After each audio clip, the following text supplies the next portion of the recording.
Hi, welcome to Grand Rounds at the Semel Institute. I'm Jennifer Cruz, and I am really delighted today to be introducing Dr. Donna Ryan to you all, who's going to give us an overview and update on obesity and management. As I've been trying to educate myself more and learn more about some of the really groundbreaking treatments out there, I've come across Dr. Ryan at a number of continuing medical education events and found her to just be extremely well-spoken, knowledgeable, and engaging on this topic. And it makes sense since she is Professor Emerita at Pennington Biomedical in Baton Rouge, Louisiana, and has had a 30-year career in clinical research focused on obesity, being the principal investigator or co-principal investigator on myriad studies, as well as co-investigator on many others. More than 300 publications, active advisor and consultant on the development of different drugs, devices, and lifestyle approaches to managing and treating obesity.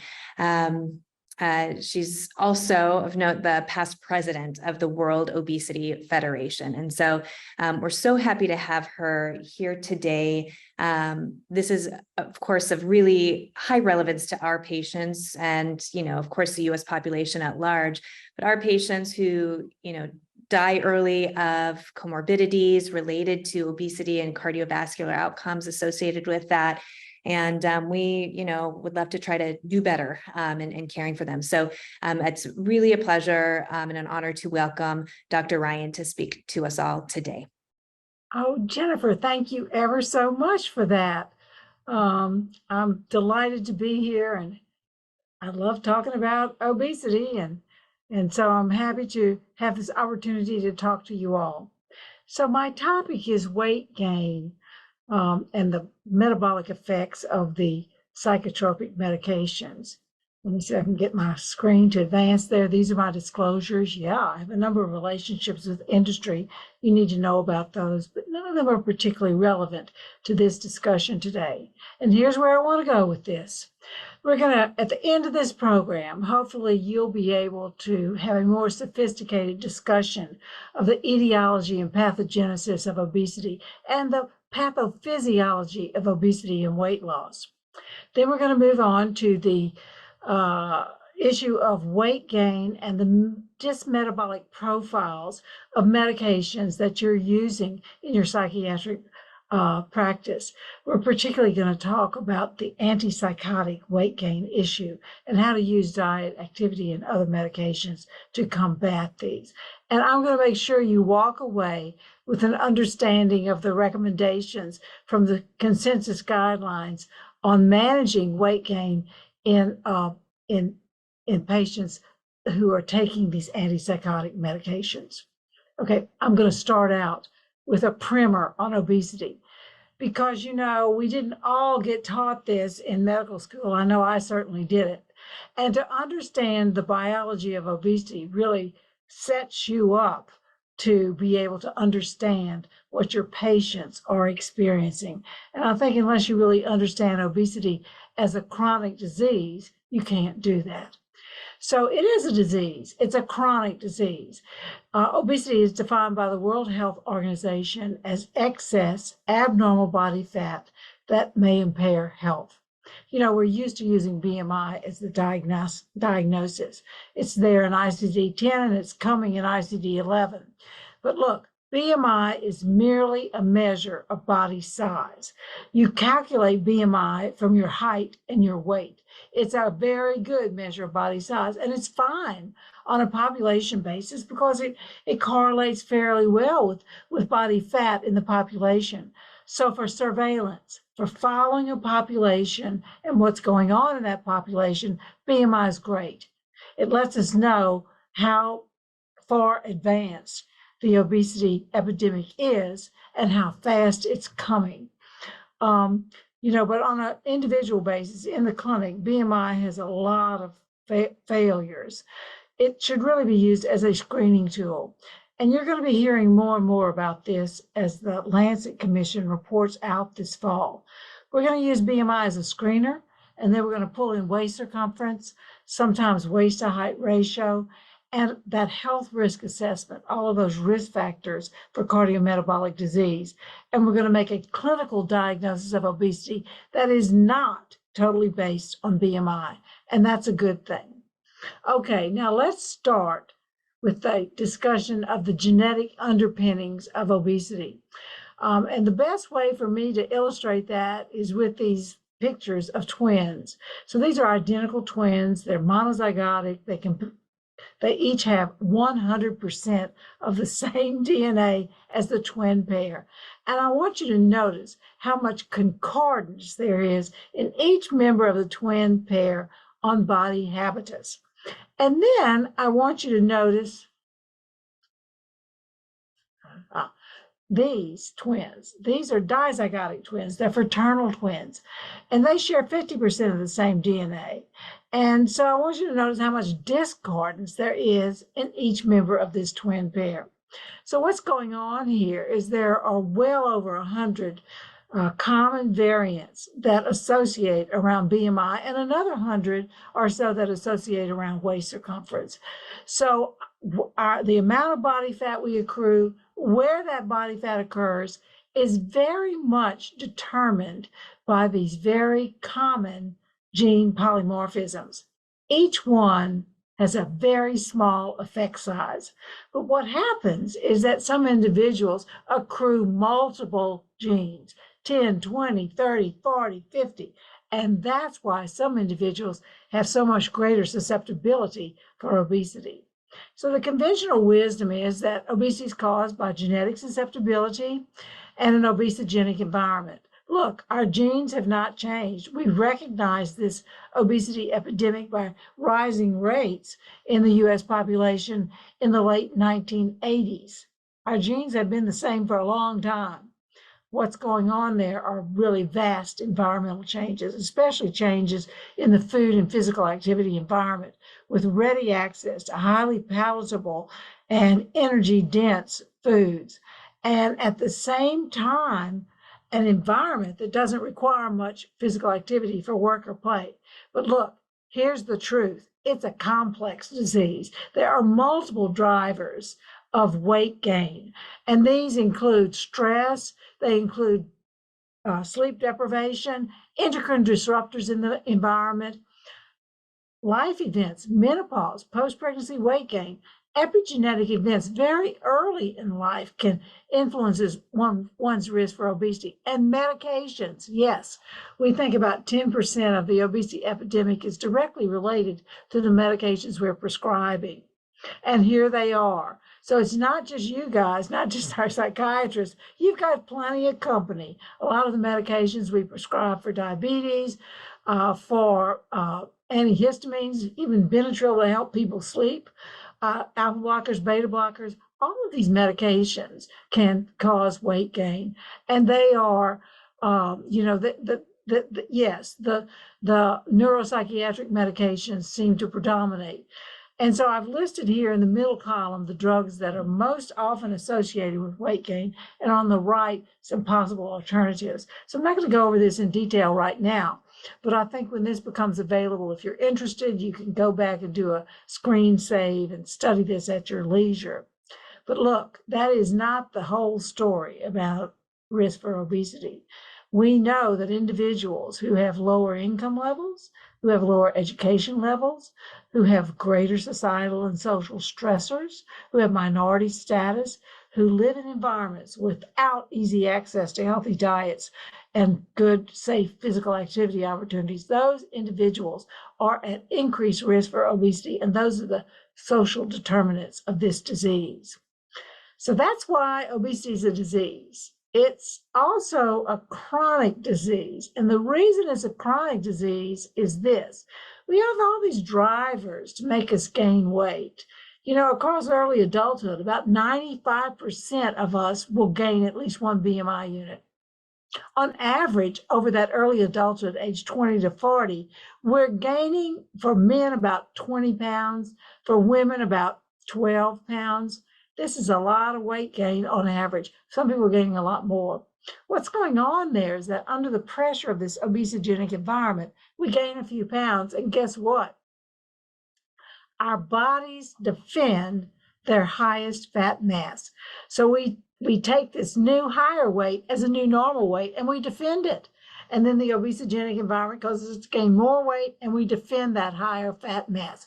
It is the body's defense of its highest fat mass that makes obesity a chronic disease. So what this all points to is that the regulation of body size, of body composition, the regulation of what we eat and how much we eat every day is very much not a cognitive function. It is a biologic function, and the physiology that underlies it is fascinating.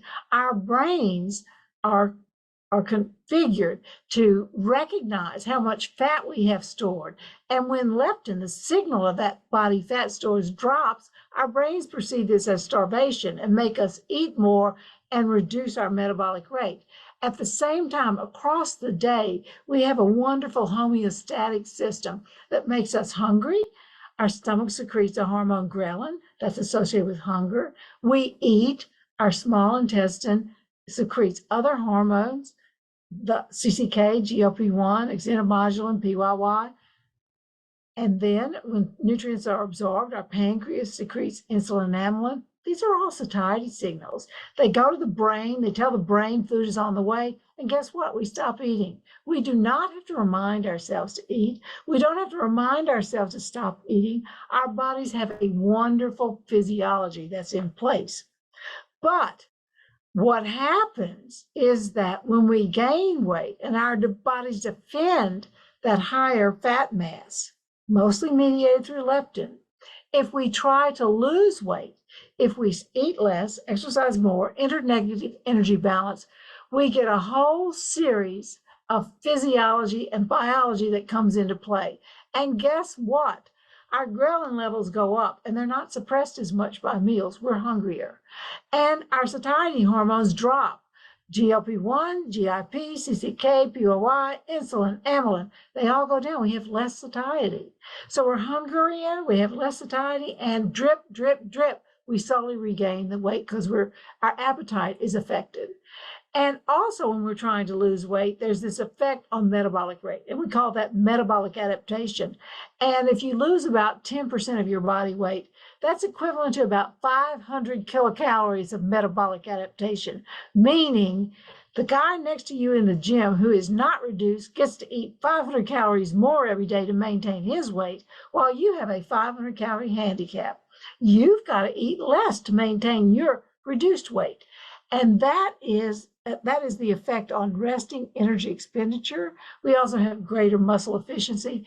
And this metabolic adaptation or adaptive thermogenesis is what also thwarts our ability to lose weight and drives weight regain. So this is a biologic disease, right? It's a chronic disease. Now, let's talk about how it really causes ill health. So yeah, we know obesity is associated with all of these complications, the cardiometabolic complications, cardiovascular disease, diabetes, NASH, 13 kinds of cancer, polycystic ovarian syndrome, on and on and on. How is obesity actually doing this? How does this happen? Well, when we exceed our ability to store fat in healthy fat stores, and those healthy fat stores are subcutaneous, especially around the hips and thighs, we start storing fat in unhealthy depots. This is the excess abnormal body fat that the WHO is talking about. So normal fat in your hips and thighs looks great. It has small adipocytes. It looks very healthy. No inflammatory cells in it. It's producing adiponectin. That's great. It's got FGF21. It's producing. These are protective adipocyte cytokines, adipokines. But the fat that is accrued within the abdomen, within organs, the pancreas, the liver, muscle, around the epicardial adipose tissue. This fat looks different under the microscope. It's got helmet cells that are dying fat cells. It's got big, bloated, large fat cells. It's got lots of inflammatory cells in there. And this tissue is what's driving the cardiometabolic complications of obesity. It is producing a prothrombotic, pro-inflammatory milieu. It is probably associated with neuroinflammation, yes. And this fat is the thing that drives cardiometabolic disease. So there are really two things that are going on with excess abnormal body fat obesity.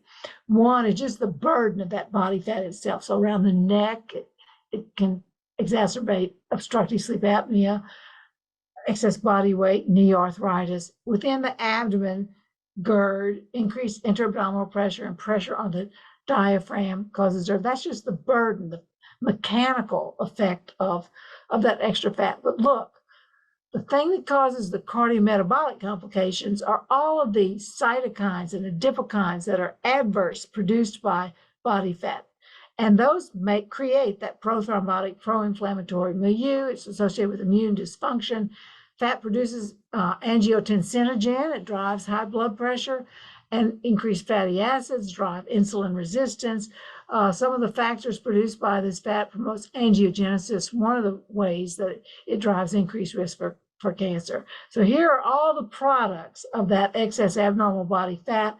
And yeah, these products are released into the circulation. They have systemic effects, but even more important, they have local effects. So location.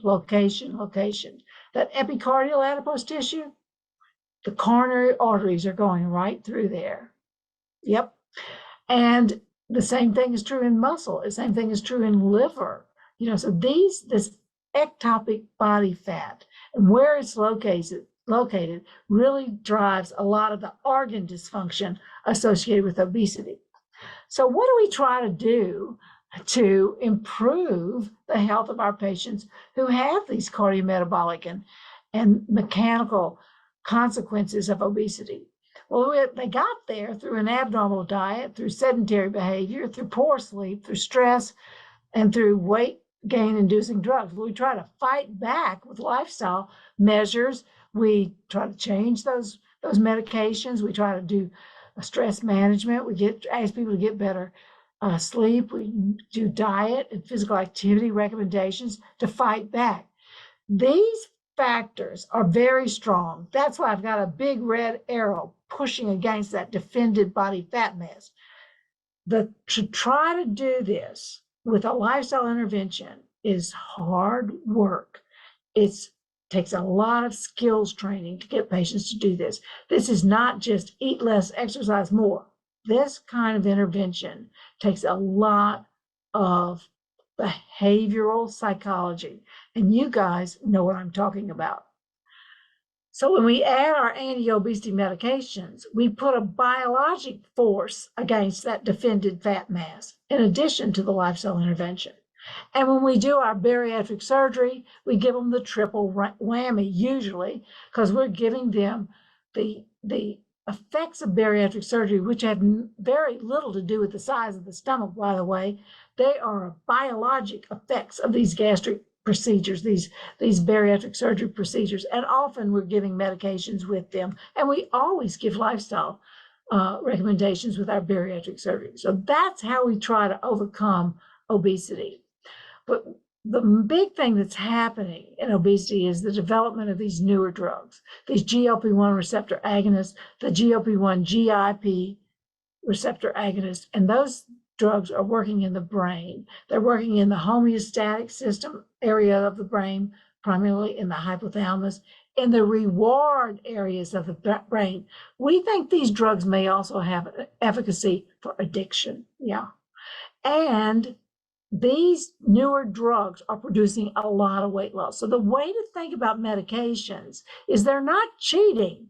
They are working in the brain to help promote less hunger, more satiety, and to help control that reward eating.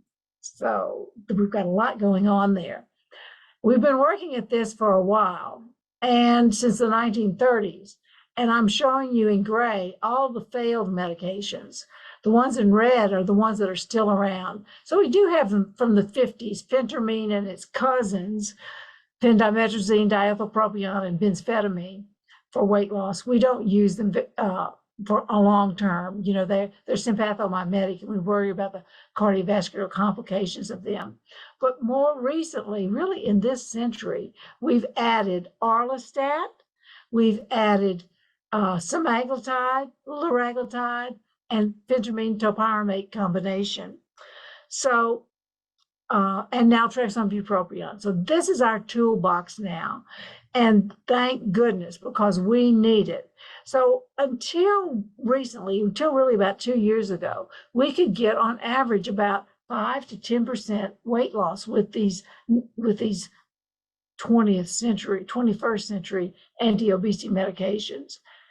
But the big news is these new GLP-1 receptor agonists that have so much more activity within the brain areas that regulate appetite, semaglutide and tirzepatide. Now, these drugs are pleiotropic. They are effective not only around appetite, but they also are working on glycemia. And we think they have many other benefits, improving blood pressure, improving renal function. They're natriuretic, diuretic. We think they're anti-inflammatory. Tirzepatide, we think, is it preferentially increases fat oxidation. It burns fat in favor of preserving lean mass. So these newer drugs have us very, very excited. And if you want to hear about that, you got to invite me back. But anyway, this is the semaglutide. This is available now. This is the one you've all heard about as Wegovy, or you've heard about it as Ozempic for diabetes. And yeah, out in your neck of the woods, you have Kim Kardashian and Elon Musk promoting these drugs. No, these drugs are great tools for patients with diabetes, for patients with obesity and serious complications, because they produce enough weight loss to really get good health benefits. So here I'm showing you weight loss with semaglutide over, it takes about 60 weeks. It takes a little over a year to get a plateau. The average weight loss with this drug is 15 to 17%, compared to about 2 to 3% on the placebo here. So overall, the results with the semaglutide look very, very good. Now, that does not mean every patient gets that amount of weight loss. Half of the patients get about 15% or more, half of the patients get less. And there's a subgroup of patients who don't respond. So this shows you that. In fact, you've got about 85% of people are achieving at least 5%. That leaves about 14% of patients who don't respond well to this drug. 70% lose 10% or more, 50% lose 15% or more, a third will lose 20% or more. And the importance of that is that, if you're going to reduce cardiovascular events, you probably need to get up in that 15 to 20% weight loss range. If you want to start clearing the liver and improve NASH, you need to get to that higher level. And if you want to put diabetes into remission, provided patients still have some beta cell function, you need this greater amount of weight loss. So that's why we're excited about these drugs. It's their ability to impact these chronic diseases that are filling our offices. Look, 6 out of 10 American adults have at least one chronic disease. This is unsustainable. We must do something about this. Now, the reason I was asked to talk to you was the antipsychotic weight gain. But I thought it was so important that we all had the same understanding of what obesity is. Thank you so much for allowing me and indulging me the time to talk to you about it. So yeah, this is a clinical problem. About 60% of your patients with schizophrenia have obesity. And they have double the risk of developing obesity compared to the general population. They also have a high prevalence of these dyslipidemia, hypertension, diabetes, metabolic syndrome, and smoking. All have bad adverse metabolic consequences.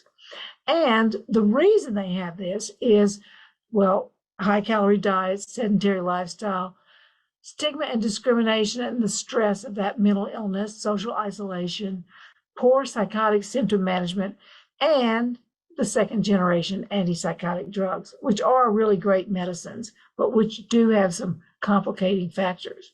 So I wanted to tell you about a patient. I think we should always be doing this in our when we're trying to discuss a problem.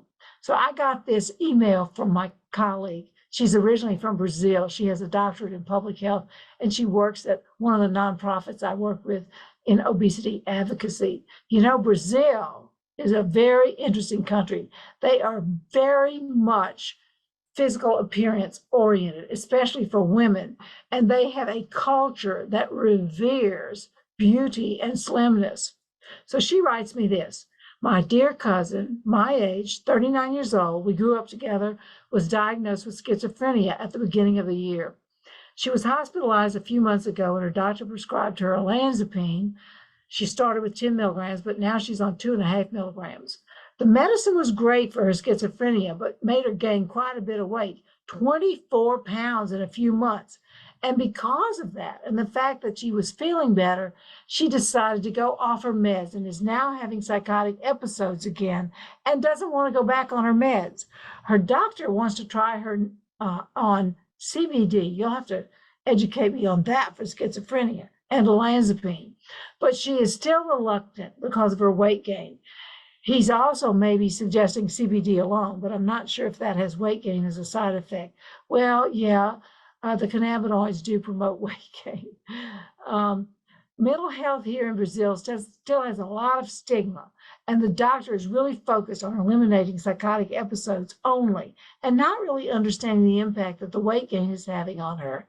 She's always been very athletic and slim. I wanted to ask you if you can suggest something that can help in any way. Our biggest concern is obviously self-harm. So any suggestion is welcome. Well, here's the story. I'm going to show you really a lot of evidence from this OMA, Obesity Medical Association Algorithm 2023. This is behind a paywall. It costs $5 to get to this, but I think it's worth it. So these, and it has this list of all the antipsychotics that are most consistently associated with an increase in body weight, and also the antipsychotics that are more likely to be neutral or variable in their effects on body weight. So I think this is a good reference for you. In terms of the amount of weight loss, weight gain you're going to get with the antipsychotics, well, olanzapine, 9 kilograms, that is 20 pounds or more, 9 kilograms. Haloperidol, 8. Risperidone, almost 8. Clozapine, 6.2. That's about 14 pounds. Quetiapine, 6.14 kilograms. The ones that are more neutral are more likely to be weight variable. This reference gave us aripiprazole, 3.31 kilograms. That's still 8 pounds. Ziprasidone, 2 kilograms. Haloperidone, 1.24 kilograms. Look, the weight associations with these antipsychotics, it was not studied where weight is the primary endpoint in the study. No, psychotic symptoms are the primary endpoint. So weight is collected, it's just as a part of the general measures. And so that is problematic. So now here's another study, this one by David Allison. It's an oldie, but it's a goodie because it shows you, it's really it's a meta-analysis. And what they're looking at is the relative estimated change with these antipsychotics going from clozapine and olanzapine on the greater amount of weight change. The y-axis on the right is in pounds and on the left is in kilograms. And then on the lesser end, molindrone and ziprasidone, for example. So this is another good way of looking at, they all don't have the same risk, but look, there's still a lot of overlap. And that is, and there's this individual variability in susceptibility to this weight gain that you need to consider with your patients. But look, it's not all about weight. As we're going to learn here in a minute, these drugs also have an effect on glycemia. Yes, there is a central area in the brain that regulates glycemia. It's not all in the pancreas. There's some in the brain. And so the ones that have a higher risk of adverse effects on glycemia are olanzapine and clozapine. And the ones that have a lower risk amisulpride and aripiprazole, for example. The other way to look at this is with these heat maps. I love these because what it does is it lists all of the antipsychotics on the left, and then it shows you in the heat map, the higher, the redder the number, the greater the risk for these different columns: weight, body mass index, glucose, and then all the lipids. So as you can see down on the bottom, mostly red, olanzapine and clozapine, but also some of these other ones have different degrees of risk for these adverse metabolic and weight gain side effects. So how are these drugs actually doing that? I found this so interesting. And you know, a lot of the things that the antipsychotics are doing in the brain have effects on weight. And look, we have used those same mechanisms in a different way to create medications for weight loss. So, for example, the first generation antipsychotics mostly were dopamine antagonists, and especially D2. Some were norepinephrine blockers, cholinergic blockers, or histaminergic blockers. All of those things will promote weight gain. But you know, we have bupropion, and naltrexone bupropion is approved for weight management. It is a dopamine norepinephrine reuptake inhibitor. And phentermine releases norepinephrine. So if you got a norepinephrine blocker and you got the dopamine antagonist, well, our weight loss drug are dopamine agonists, and they are norepinephrine releasers. So that's it. This is why they're causing weight gain, and it's why some of our drugs cause weight loss. Some of the most interesting, those are those second generation antipsychotics that produce the most weight gain and the most adverse metabolic consequences. And so that's serotonin 2A and serotonin 2C antagonists, that, although many are also dopamine antagonists. But this 5-HT2C, let me tell you about that. We developed a drug called larcaserin that was a 5-HT2C agonist. This drug produced weight loss, and it also had an independent effect on glycemia. So when you antagonize 5-HT2C in the brain, you are going to get weight gain and you're going to get dysglycemia. That's how these antipsychotic medications are doing it. Well, unfortunately, those same mechanisms of action are also what makes them such good antipsychotic medication. So here's the consensus guidelines on management of weight gain associated with antipsychotic drug treatment. First of all, we need to monitor the patient for physical risk factors. If they develop diabetes, we're going to treat it. Hypertension, we treat that. Dyslipidemia, etc. We can modulate the weight gain with lifestyle intervention, but you got to start early. And it's not, as I said, it takes a lot of effort to get a little bit of effect. So on average, you get about 3 kilograms of weight loss if you will invest in a fairly intensive behavioral intervention for lifestyle. And I highly recommend this, as do the guidelines, for attenuating weight gain the first time you're prescribing these antipsychotics. We don't really know about the duration of this sort of approach. Now, the other thing is, if your patient is having severe weight gain, you should consider switching. So, and they do recommend, the guidelines recommend adjunctive aripiprazole for clozapine and olanzapine because they produce so much weight gain. Metformin is a really good adjunct. Metformin is not particularly powerful, but it has independent effects on weight and glycemia. If you can get people up to 2 grams a day on metformin, and to do that, you need to use the extended release form, you can get about 5% weight loss on average. So don't be dismissive of metformin. If you give a big enough dose, you can get a fairly decent effect, and you can modulate the weight gain with these antipsychotics. So it's such a benign drug. About the only problem with it is if you give it without the extended release form, it's a recipe for diarrhea. So give the extended release form. And then, of course, patients are getting all these other risk factors. they have no business smoking, try to get them to stop smoking. Here's what we know about treating with other medications when patients do have antipsychotic weight gain. There's a nice meta-analysis of 12 studies over 700 patients, and the average weight loss on metformin was about 3%. There was also metabolic improvement, glycemic improvement. That's good. Liraglutide, that's a GLP-1 receptor agonist. It's given once daily. In fact, they just took the form indicated for weight management off the market in favor of semaglutide, which is out there. But anyway, it does produce decent weight loss, 5 kilograms of weight loss. You would get more if you use semaglutide. Topiramate has been given to patients with antipsychotic weight gain. There's a nice meta-analysis that I'm showing you here. Unfortunately, to get weight loss, you've got to get the dose up. So you start at 25 milligrams and you go as high as you can. Usually at 100, 200 milligrams of topiramate, you're going to have sort of cognitive symptoms. Remember, topiramate is an anti-epileptic, so it is going to be a CNS suppressant. Okay, so here is the coming attraction.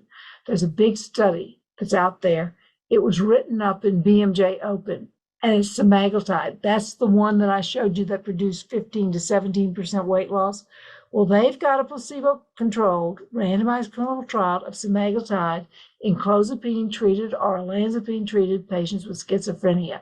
Watch this space. Watch that study to report out, because it's going to give you the evidence you need to treat your patients and get your patients' treatment covered by insurance. The big problem now with semaglutide is getting insurance coverage. So we can talk about that in the questions if you like. And I also point you to these Obesity Medicine Association algorithms. Again, this is the one that's behind the paywall, but it's not bad. Fundamental to our patients with obesity and psychosis, good nutrition and active living. And then because weight gain is so common, we want to, this is mostly advice given to the obesity medicine people. They are telling them, you get in touch with the psychiatrist. Do not tinker around with the antipsychotic medications yourself.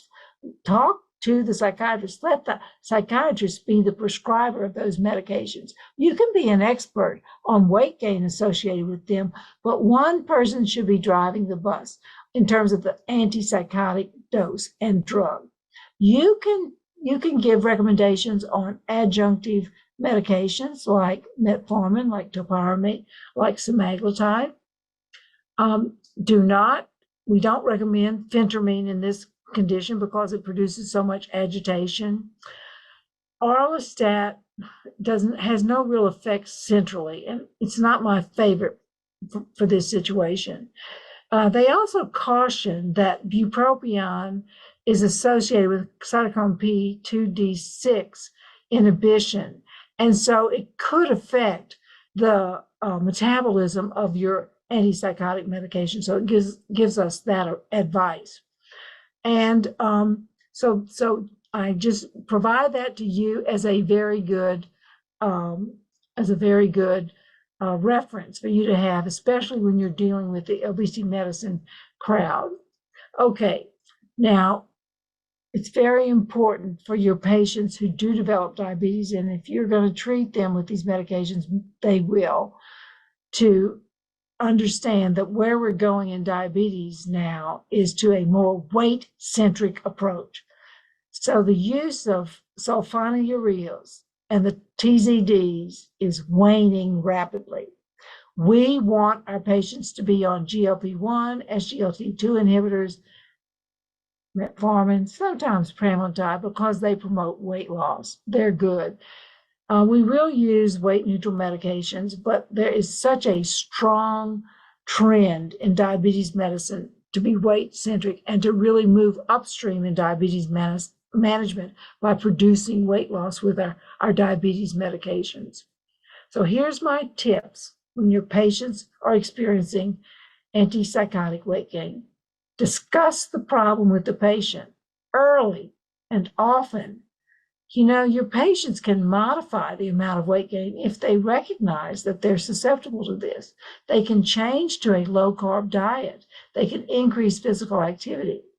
But treat them early and treat them often. Don't be reluctant to prescribe metformin in advance of weight gain, especially if you're giving olanzapine or clozapine. Use weight-centric diabetes medical management and maintain the dose of the weight loss promoting medications. When you are on a medication that promotes weight loss and you stop it or reduce the dose, they're going to regain the weight. Your resources in this are ABOM certified physicians. You just Google American Board of Obesity Medicine, you'll get a list of the ones near you, or a good endocrinologist. Most of those are also attuned to this issue. And let's finish up with our case. So here's what I write back to my friend. I'm sorry to hear that your cousin is ill. Olanzapine is one of the best antipsychotics in reducing symptoms, but causes substantial weight gain and metabolic syndrome. If 2.5 milligrams of olanzapine worked, that's a very low dose. And I'd recommend she start metformin, 500 milligrams with it, and go up to a maximum of 2,000 milligrams metformin daily, and a lower carb diet if possible to prevent the weight gain, meaning as soon as she starts the antipsychotic. Liraglutide has also been used to remediate the antipsychotic-induced weight gain. I would also, today I'd flip that to semaglutide because we can't get liraglutide anymore. You should start it when you restart the olanzapine. You should titrate the dose and may have to go as high as 3 milligrams subcutaneously daily. The new semaglutide, 2.4 milligrams, is associated with 15 to 17% weight loss on average, and that's an option too. Finally, topiramate can be added to treat or prevent weight gain. Start with 25 and use up to 75 or 100 in the evening if cognitive side effects are tolerated. I'll send you some papers to use in discussion with her psychiatrist. So yeah, I'm the person who sends all of those articles to the family so that they can bring them in and discuss them with you, the psychiatrist. So be mad at me, don't get mad at the patients. Okay, here we're finishing this up. Yeah, obesity is a huge problem. It's not just in the US where we have 42% of adults with a BMI of 30 or higher and 9% with a BMI of 40 or higher. And those figures are from before the pandemic. It is greater now. And our patients with schizophrenia are at even higher risk. These second-generation antipsychotic agents are wonderful for psychosis, but they are associated with worsening of cardiometabolic risk factors and antipsychotic-induced weight gain. So when possible, we're going to try to switch or use a different agent like aripiprazole or ziprasidone. But sometimes we need those. And when we do, we're going to use anticipatory risk reduction counseling, healthy eating, physical activity, smoking cessation, low-carb diets, and we're going to use adjunctive pharmacotherapy. We've got an evidence base around metformin and topiramate and the GLP-1 receptor agonist. And the good news is that that study of semaglutide in schizophrenia is likely to report out within 1 or 2 years. So that will be some great ammo. Now I gave you a little lanyap here.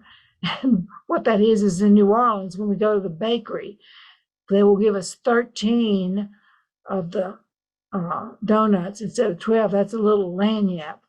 So I gave you a little bit about hypnotics and mood stabilizers and body weight. You can get on after this if you're interested and look at that. Also about weight gain and the antidepressants. More on that, all from the Obesity Algorithm 2023. So thank you very much. I so enjoyed putting this together for you. I learned a lot, and I especially liked learning about how these antipsychotics actually produce not only weight gain, but these dysglycemia. Thank you. Thank you so much, Dr. Ryan. That was wonderful talk, and we have a number of questions that I'll just get started with here. So one of the questions was about absorption of other medications and what you've seen and what you know about. I know there's something about like birth control for certain ones. Any knowledge or thoughts about how that might affect psychotropic medication absorption? The only one that's actually had anything come out about it in psychotropic medications is terzepatide. You know, that is Mounjaro. It's approved for diabetes.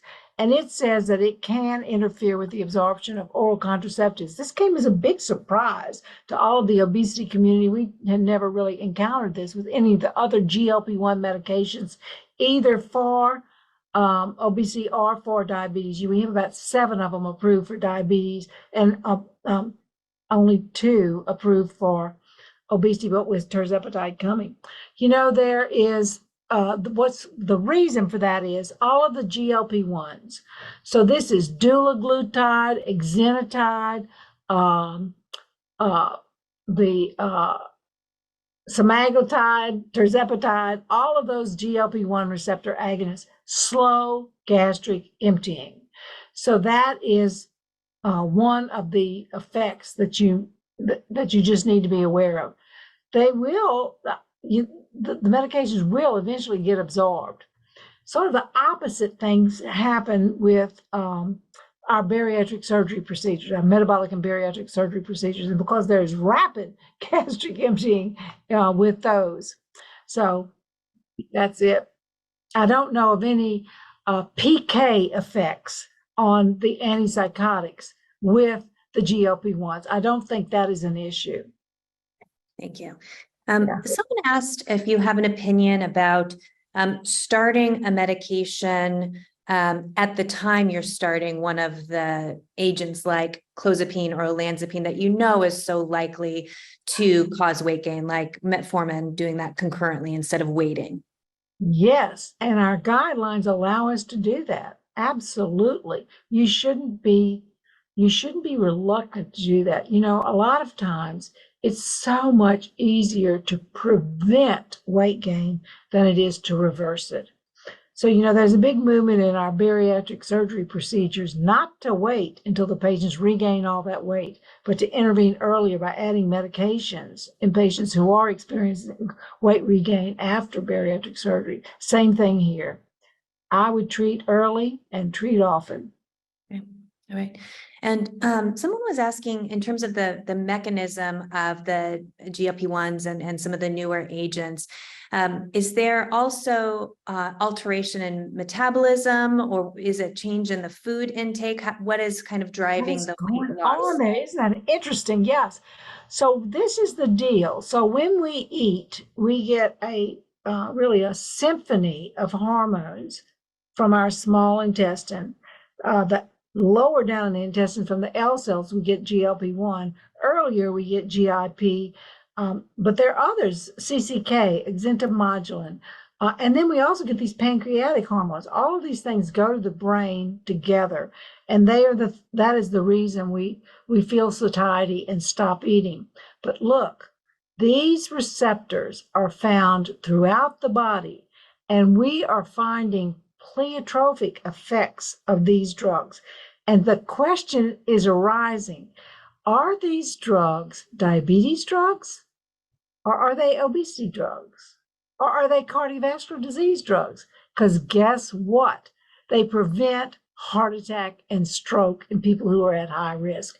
So yeah, it's amazing. If you look at the studies where they try to characterize where the receptors are and what the receptors do, GLP-1, the receptors are widely distributed throughout the body. And they're in the kidney. They promote natriuresis and diuresis. They are on blood vessels. They lower blood pressure. They're on the SA node of the heart. They increase heart rate a little bit, but it's not sympathomimetic.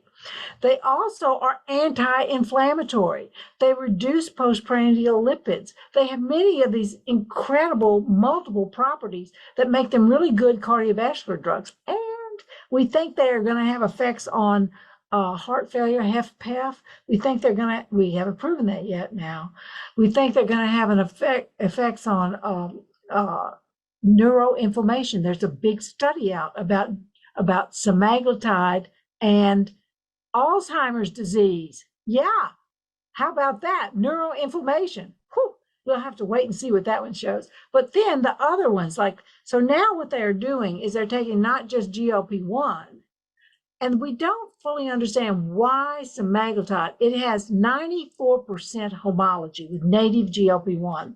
They've taken that molecule and tweaked it to make it long acting, but it goes into the brain, and they do studies where they look at its binding in these different areas of the brain, and it binds throughout the brain in not just the hypothalamus, which is the homeostatic area, but all over the brain. So there are multiple areas of the brain that are being affected by semaglutide, and that's just GLP-1. The other interesting one is now they have this tirzepatide, which is GLP-1 GIP.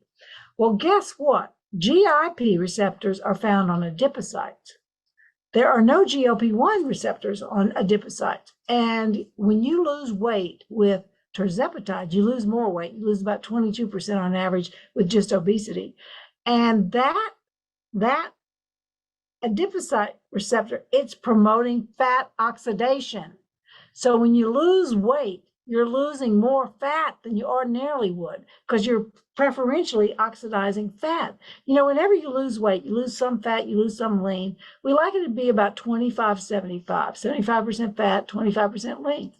So, you know, if you just affect appetite, if you have a powerful effect on appetite, you're going to lose more lean. So we don't like that. So we really are happy about this fat oxidation property of GIP. Then the newest one is a triple agonist. That's GIP, GLP-1, and glucagon. And guess what about glucagon? Glucagon increases energy expenditure, and there are receptors in the liver for glucagon. And so we're seeing just clearing of liver fat with that triple agonist. So that's so interesting. So what's going on here is that these drugs are, these gut-brain axis drugs, we're getting effects not just on weight, not just on glycemia, but on cardiovascular risk factors from other inflammation, perhaps even addiction. You know, so there are lots of things that are going to have to be worked out with this. But watch this space. Isn't that interesting? I took too long on that. Sorry. No, it is. It's fascinating. Yes. Yeah. I know we have way too many questions for you to have time to answer, but there are a couple along the lines of what do you do when people have lost the weight on GLP-1 agonists? Is there potential for people to stop and have change their habits and change their sort of set point and then maintain? We don't know. We don't know the answer for that definitively. I can tell you this. The evidence I have is that if you continue the medication, you will sustain your weight loss. But stopping the medication, what appears is we see mean data, we see average data. The group data shows an increase in weight regain. We don't know if there's a subgroup of people in there who are successful long-term weight loss maintainers. We need to study that. And the whole issue of weight loss maintenance, and is it different from weight loss itself? And could we use different medications and different approaches?